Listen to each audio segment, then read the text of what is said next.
Namami Chinmayam Devam Sadgurum Brahma Vidvaram Vasudeva Sutam Devam Kamsachanura Mardanam Devaki Paramanandam Krishnam Vande Jagadgurum Tvameva Mata Cha Pita Tvameva Tvameva Bandhuscha Sakha Tvameva Tvameva Vidya Dravidam Tvameva Tvameva Sarvam Amadeva Deva Tvameva Sarvam Gurudeva Deva. Hari Om. We are looking at the series on self-realization, and that we are looking at the Adhikari, who is qualified, and how do I get the qualification? Qualification essentially a purity of the mind. And what is the purity of the mind? The mind that has the expansion includes everybody, that is expansion, chitta vishalata, and chitta ekagrata, at the same time able to concentrate on the object of meditation or object of contemplation. So I need that kind of mind. And how do I get the mind? Because normally the mind is always agitated, and the more vasanas that I have, more agitation that I have, and rat race all the time continuously. I want this, I want this, I want this, and I become restless and depressed. I don't get what I want. All that psychological problems and neurological problems, everything comes into picture, all because of mind is getting disturbed. And mind doesn't get disturbed only when it's completely serene and pure, when there are no vasanas. How to reduce the vasanas? We gave an example of yajnartham karma anyatra lokoyam karma bandhana. Do for the sake of yajna, and that is essentially karma yoga. So Ishwararpita buddhi, offering everything to the Lord. So Krishna says you are doing offer as a puja, patram pushpam palam toyam yome bhaktya prayachasi. With the bhakti, whatever you offer, I don't care what you offer, patram pushpam, even a leaf or a flower or even a water, if you offer it, what I need is your devotion. With the devotedly, whatever you have, you offer. If you don't have it, that's not your problem. So whatever you can offer it with the attitude offering completely, with the bhakti, devotion. And that's what he wants. Devotion he wants, not the what you offer, because everything is his only. I say, how can I offer anything to the Lord? Because everything is, we said, whole universe is nothing but the Lord himself. So whether I take flowers from outside or flowers from here, unnecessarily bringing out and offering them to the Lord, because it is his only thing, say I am giving it to you. Because it's yours only, but I am giving it to you. It's like somebody, they pickpocketed my purse and then comes in front and says, sir, I want to offer it to you this purse. Hey, this is my purse. Yes, it's yours. But I took it, but I am now offering it. So how can you offer mine? Sir, you don't have any gratitude. I could have used it myself. At least I am offering it to you. So Lord will be happy that at least you are offering it back, his own things. What is that? Essentially, Tvadiyamastu Govinda Tubhyameva Samprayo. Oh Lord, this is yours only, I am offering it to you. Then why are you offering to me if it is already mine? Because I have a wrong notion that this is mine. That's what I am offering. So my false ownership is what is essentially I am offering. And that is essentially also called bhakti too. So after saying that the sloka patram pushpam palam toyam yomi bhaktya prayachati tadam tat shubhashrutam ashnami priyatatmanaha. So whatever you offer I take. Then in the next sloka it says yat karoshi yad ashnasi yad juhoshi dadasi yat tapasyasi kaunteya tat kurushva madarpanam. So whatever you do, yat karoshi. So whatever you do, offer it to me. Now he goes to the next level. Not only in the puja room you are offering something. When I am transacting in the world, make that also as a puja. Make that also as a worship. Because every action you offer it to me. When you offer it to the Lord, it should be beautiful and the best that you can offer. Say, this laddu is not good. Oh, let's give it to the Lord. He doesn't complain. No, if I want to offer, because I have a desire for eat to laddu, make it as much as I can, but offer it to the Lord. When I offer it to the Lord, the laddu has to be the best that I can prepare.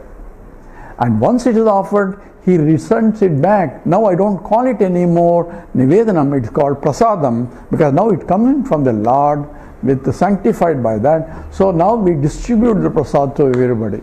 I don't sit down in a corner and eat all that I do. Because it's a prasadam, you have to distribute. That should be the attitude of a prasada buddhi. Now, that way you purify, because the amount of agitations will become less and less. There's a famous story of Ramakrishna Paramahamsa. He had a disciple and he had a drinking vasanas. So every time in the middle of the satsang, he used to go outside and drink, because he used to bring his six-pack and keep it outside and go outside, drink something and come back again. So Ramakrishna saw that. He said, why this fellow is going back and forth, back and forth? He says, what are you doing? He said, then he confessed that I am having this pasana and I am keeping outside, I don't want to bring it inside, I am going there and drinking and coming back. Ramakrishna laughed. He says, okay, bring it inside. You can drink here itself, you don't have to keep going back and forth. But only one condition is, before you drink, offer it to me, not to me, mentally offer it to me also. Say, this is very good, he is very good Swami, I like this kind of Swami who wants to drink along with me. So, but only mentally he has to offer. So, he is offering beer to the Lord and then drinking it. He was following the rules. But in the soul, because he is offering the things is getting sanctified, in the process he was not enjoying anymore as a drink, he is only enjoying as a prasadam, and whether he comes or not, it becomes immaterial for him anymore. That means he left the drinking also. So even though I have a lot of desires, offer everything to the Lord, because he doesn't have anything. But in the process they get neutralized. I become impervious to the desires. Desire comes, says, Dada, I don't need right now, I am concentrating something. Coffee vasana, not now. I have to go to Vedanta class. All that becomes what? Sublimating the desire. The snake is still there, but you remove the prongs and therefore it is ineffective. That's what is essentially purification. And that's called Pannaga Bhushanam or Pannagashayi. All Pannagas, snakes in all religions, essentially is vasanas. And now the other explanation of yajna. Yajna means called Panchamaha Yajnas, 5 great yajnas. So what are the 5 great yajnas? And that you have to do as long as you are in the society. Particularly for a gruhastha, for the one who is having a wife and child and a family, he cannot just leave everything and go. So perform your 5 duties as a yajna. What are the yajnas? Deva yajna and the Rushi yajna, Pitru yajna, Manushya yajna and Bhuta yajna. So Deva yajna means recognition that the gods are there to give the results of the action. So a prayerful attitude towards that, offering to the gods, is essentially the Deva Yajna. For that, I have to recognize that God is there. In India, every act, function, every starting things, they offer it to the God, including car, including even when the new dam or the Senkustapanam or even the groundbreaking ceremony, they have essentially an offering invoking the presence of the Lord to bless it. That is the culture of the Hindu system. So everything, our Lord comes into picture. And the dancer, before she dances and steps on it, says, Bhudevi Namastute, I am going to step on you. Oh Goddess Bhumi, please excuse me. I cannot but dance and I have to step on you.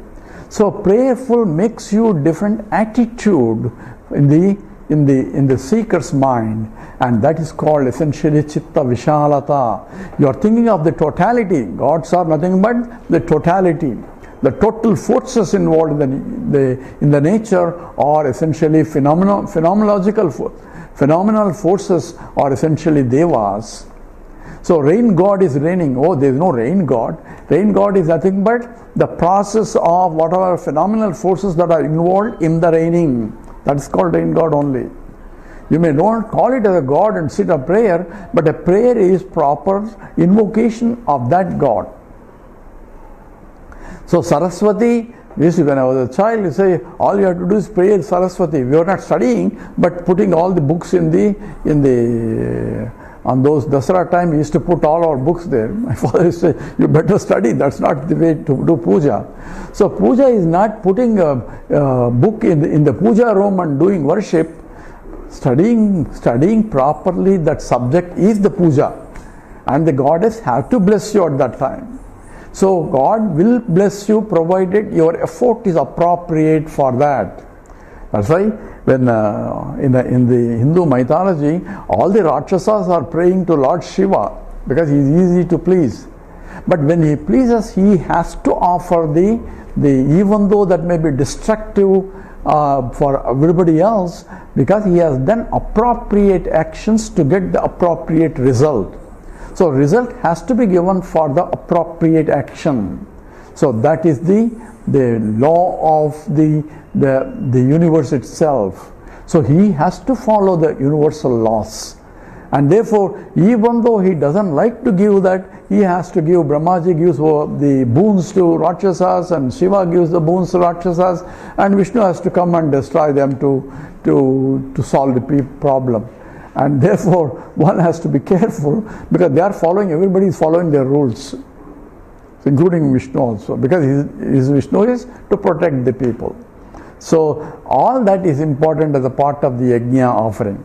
The Panchamaha yajna, Deva yajna, is recognition that there are phenomenal forces that are formulating. I am not the one only, but there are forces that are there. I am entering into the universe and existing and exiting, and these are the universe being stabilized by so many forces. If I violate it, then the nature will act in a vengeance.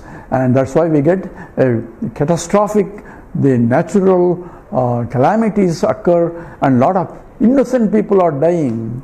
Nobody dies unnecessarily, nobody suffers unnecessarily. If I don't have the control in what I am doing or what result, then it is essentially coming from my prarabdha karma. I have to accept it, and there is a mass scale exodus to go to next loka, and that's what essentially what prarabdha karma is. If I have a choice in the action, that when I deliberately enter into the war, knowing that that's not the right thing to do, then I'm accountable. Then it's not a prarabdha karma. There is a purushartha involved.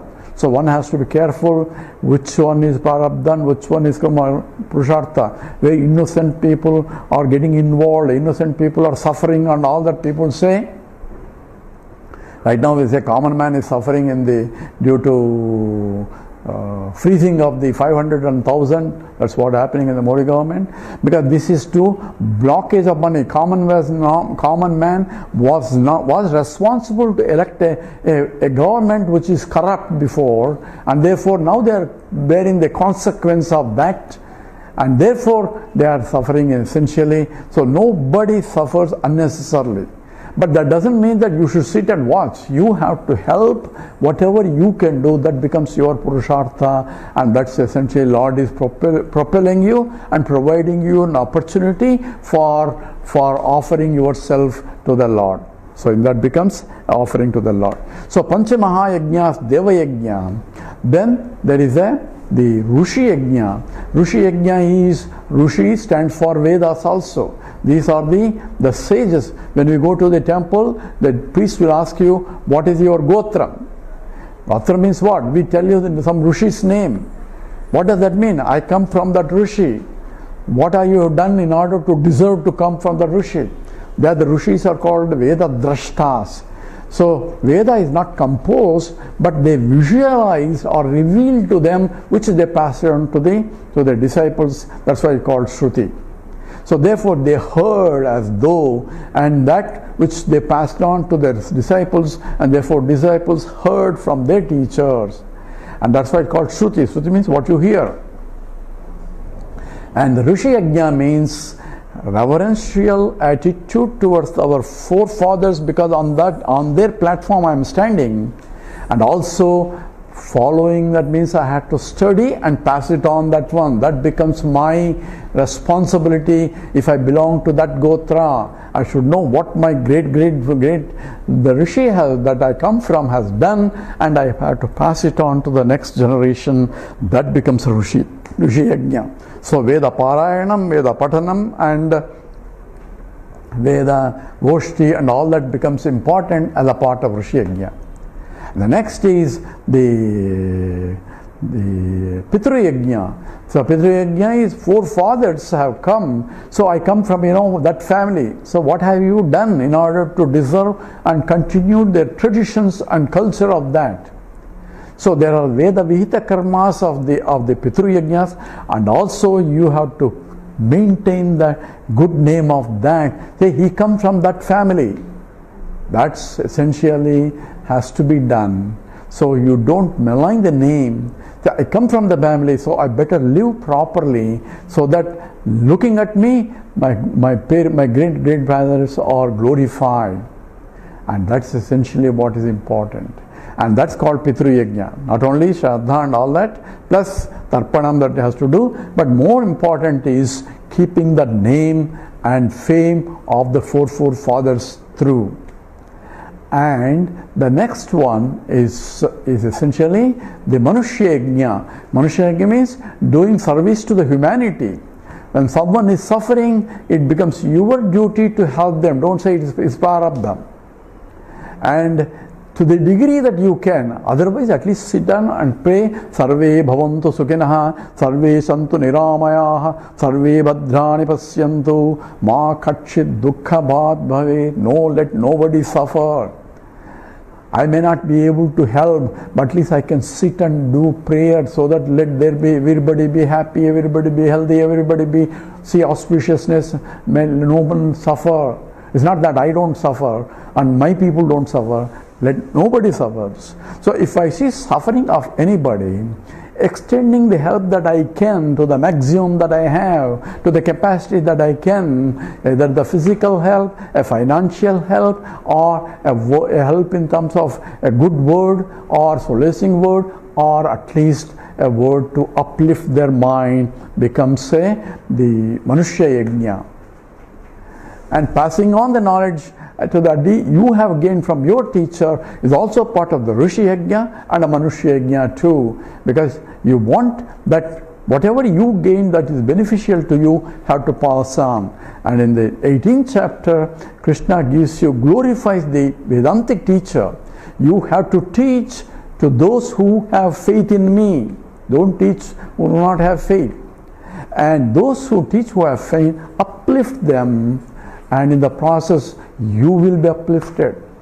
So that essentially becomes a Acharya Runa, or also Rishi Runa, and also Manushya Yajna, also Rishi Yajna or Manushya Yajna. And the last one is called Bhuta Yajna.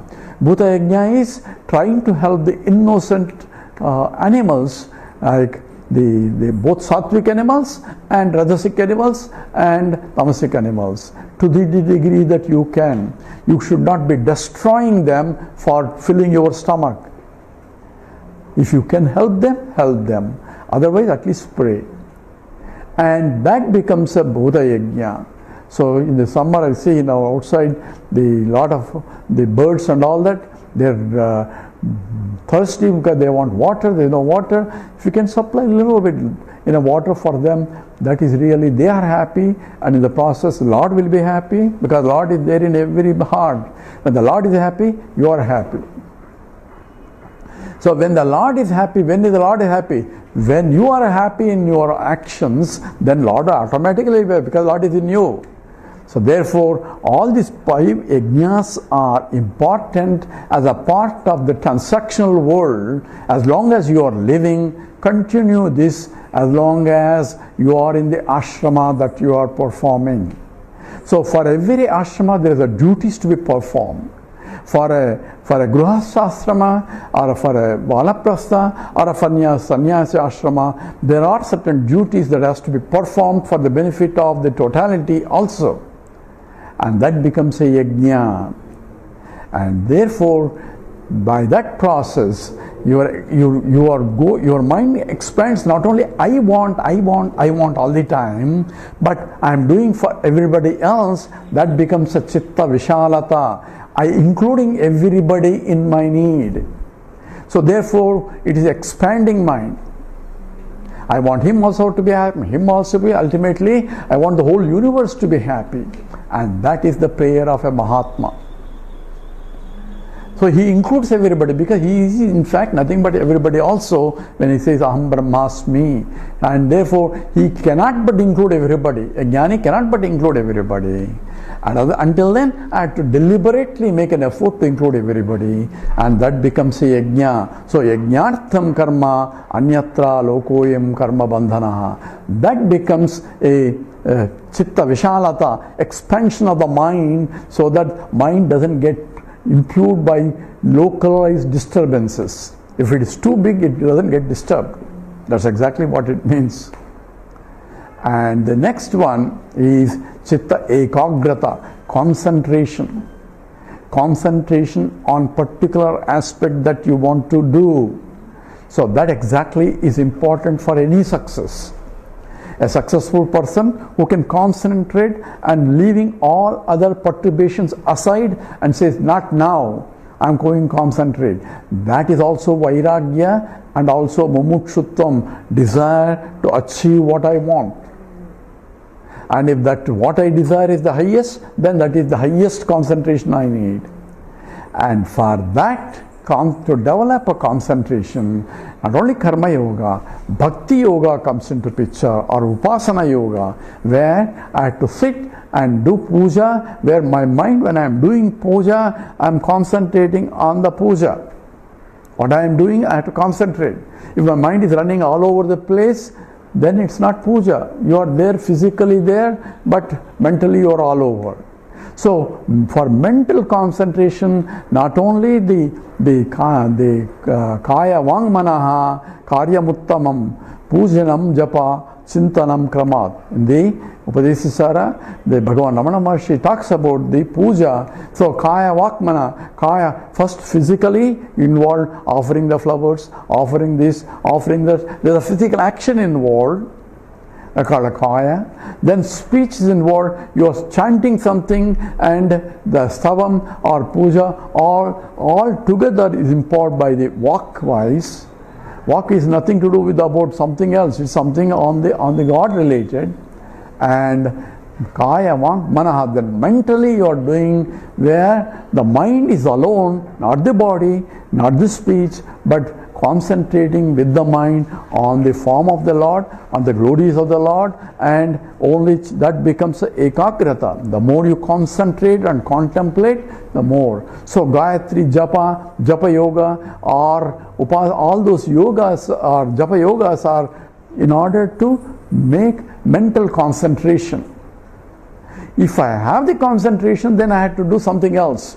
So to develop concentration, chitta ekagrata, chitta vishalata, expansion, karma yoga and upasana yoga. Upasana yoga is also called bhakti yoga, becomes an essential tools to purify the mind. Once the mind is purified, it is that mind for where the teacher asks you to go and listen to the Vedanta. So for that, tad vijnanartham sa gurum eva abhigachet. Go to a teacher and there you learn. So what is that you have to learn? Srotavyaha, mantavyaha, nididhyasitavyaha. You have to, tavya means you have to do it, vidivya. So this is done in the Brihadaranyaka Upanishad. It says srotavyaha. You have to listen to a teacher. What kind of teacher? A competent teacher. How long I have to listen? Prolonged length of time. What do I have to teach him? What do I have to listen? This all the Shruti Vakyas and Prakarana Granthas, so that the point of the Vedanta has to be listened under the guidance of a teacher, because he has to interpret properly to my need. So someone went to Swami Chinmaya and said, why do I need a teacher? I can go to library and read. And he's asking Swamiji, say, why are you asking me? Go and ask that question to the library. Because some of the things that I can, because it's a very subtle subject where it's not an objective science, and I need a guidance sometimes to drop wrong notions and establish in the right ones. For that I need a live teacher. A live teacher only I can listen to. So what about the teachers who are not there but I can put their figure? See, if you can gain the knowledge, that's good. But the better thing is you cannot ask the question and he cannot respond to you. So it's better to go to a teacher who can respond to you. So Srotavyaha, listening to a competent teacher for a prolonged length of time until the knowledge is crystal clear. Srotavya, Mantavya, then reflect on the teaching that there are no more doubts left on that. So that becomes an essential tool for establishing that it's a clear cut without any doubt. So how do you know? How about little bit doubt? So I'm going to give an example. There's a powerful electric wire is going on, and a very high voltage wire, and say, is there a power, is there a current in that? I think it's 99.99, there's no current. Very little percentage probability there may be. You can touch it, I think, 99.99. Are you going to touch it? You want to make sure that it is 100% sure that there is no current before you touch it, if you have to touch it. Same way, it has to be crystal clear, no more doubts, because whenever doubt comes picture, you are not able to establish on that. In fact, these are some of the problems why people say, I have been listening to Vedanta, but I am not able to realize, because there is a pramana dosha. It says, I have still do not have the proper shraddha, faith that this is the truth. So Krishna gives in the 4th chapter why people have problem. This problem because of ashraddha. Ashraddha means not having full faith either in the pramana or in the prameyam or pramata. So pramanam means the Vedanta says you are infinite. How can I be infinite? Infinite means I do not exclude, but for me that fellow is different, this fellow is different. When I am transactionally, I have to exclude. But if the transactional are taken reality, then I have a problem. It's not unreal also. That's why people say, though it's not unreal. It's unreal, not unreal, or it is not real. That's called mithya.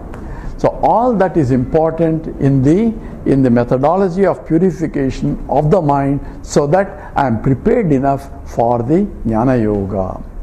With that prepared mind, we will continue now in terms of what else is required and how am I going to realize and all these things with the purified mind. We will stop here. Om Purnamada Purnamidam Purnat Purnamudachyate Purnasya Purnamadaya Purnameva Vasishyate. Om Shanti Shanti Shanti. Harihi Om Sri Gurubhyo Namaha. Harihi Om.